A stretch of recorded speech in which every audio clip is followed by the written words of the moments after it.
बाहुनको ब्राह्मणहरू चाहिँ जहाँ ब्राह्मण भन्छ त्यसको मुखबाट चाहिँ बाहुनहरू जन्मे, त्यसपछि त्यसको तिघ्राबाट क्षेत्रीहरू जन्मे, त्यसको चाहिँ तिघ्रा के भन्छ पाखुराबाट क्षेत्री जन्मे, तिघ्राबाट शूद्र के भन्छ वैश्य जन्मे र चाहिँ पैतलाबाट दलित जन्मे भनेर अझ त्यसलाई चाहिँ यहाँ धार्मिक रूपमा ग्रन्थ पनि दिन्छ।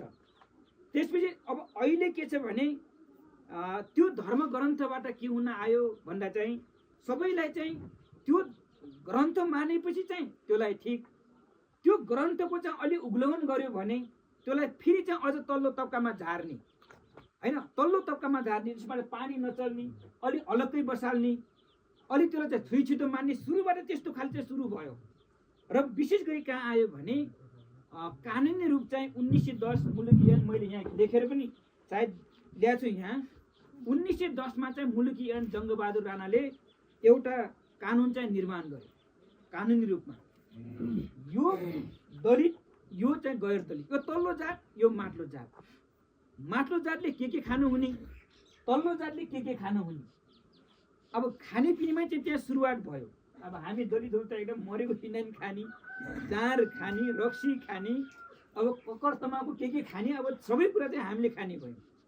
अब अलि चाहिँ बाहुनहरूलाई कस्तो भन्दाखेरि तिनले चाहिँ दुध मही खाने, घिउ खाने, तिनलाई चाहिँ अलिकति चाहिँ कस्तो भन्दाखेरि माथि चाहिँ यसो राजकाजको जिम्मा दिने कि सोच्ने, यसो ईश्वरको सम्पर्क गर्ने, यस कसरी मान्छेलाई कसरी दबाउन सकिन्छ, मान्छेलाई कसरी फुटाउन सकिन्छ, अनि कसरी चाहिँ अलि मोज मस्ती गर्न सकिन्छ, यस्तो सोच्ने गरेर माथि ब्राह्मणहरूलाई हैन पूजापाठ गर्ने। अब कस्तो भन्दा चाहिँ अब सबै कुरा चाहिँ पूजा गर्ने, त्यो अरू सबै पूजा गर्ने, पूजा गरिसकेपछि दान गरेको गौदान भन्छ, अन्नदान भन्छ, नगद दान भन्छ। त्यो दान फेरि के छ भने माथि चाहिँ मरेका पितृहरूले पाउँछन् भन्ने आफै बोझीमा राख्ने, अनि चाहिँ अब तलतिर कता गएर अब जग्गा किन्ने, अब घर किन्ने, के गर्ने, त्यस्तो गर्ने। त्योसम्म चाहिँ सुरुवात गरे कि अब यो षड्यन्त्र गर्दाखेरि क्षेत्रीहरूलाई जिम्मा के दियो भन्दा चाहिँ सेना भन्ने, पुलिस भन्ने, राज्य अब को चाहिँ संरक्षण गर्ने त्यो क्षेत्रीहरूलाई जिम्मा दियो। त्यसपछि अब अरू जनजातिहरूलाई के जिम्मा दियो भने पशुपालन गर्ने, व्यापार गर्ने, यो खालको जिम्मा चाहिँ फेरि त्यो वैश्यहरूलाई दियो। शूद्र भनेको चाहिँ दलितहरूलाई के जिम्मा दियो भन्दा चाहिँ फलाम पिट्ने, तामा बनाउने, कपडा सिलाउने, जुत्ता सिलाउने, यो चाहिँ जिम्मा दियो क्या त्यतिखेर।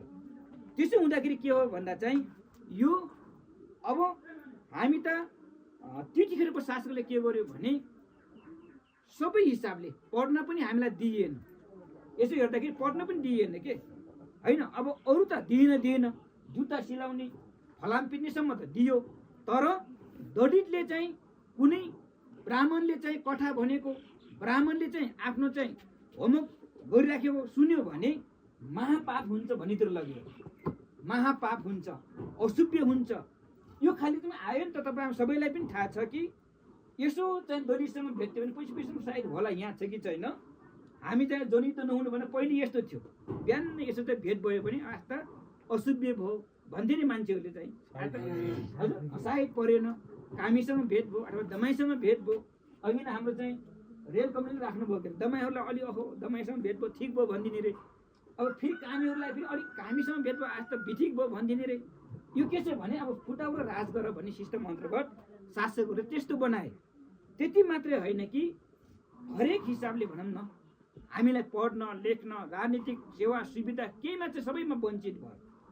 हाम्रो चाहिँ यसो हेर्दाखेरि चाहिँ सुरुमा चाहिँ दलितहरू कटवाले भन्दा अर्को त भनै भएन।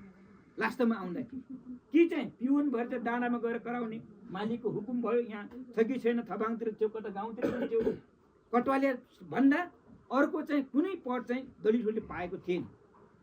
त्यसकारण दलितहरू के भयो भन्नुहुन्छ भने हरेक हिसाबले चाहिँ दलितहरू चाहिँ दमनमा, उत्पीडनमा, शोषणमा पर्दै आएको हुनाले चाहिँ यो समुदायको चेतना स्तर पढ्न नपाएपछि, लेख्न नपाएपछि स्वाभाविक रूपले यस समुदायको चेतना के छ भने अहिले पनि चाहिँ के खालको चाहिँ त्यो पुरिराखेको छ कि यस्तो हेर्दाखेरि गुल्मीतिरका बाहुनहरू चाहिँ पढ्या हुँदैछ, लेख्या हुँदैछ, तिनका चाहिँ छोरा चाहिँ हाकिमबाट चाहिँ अर्को कर्मचारी भएर अर्को पनि फेरि चाहिँ भएर घर घरै कर्मचारी छन् त्यहाँ।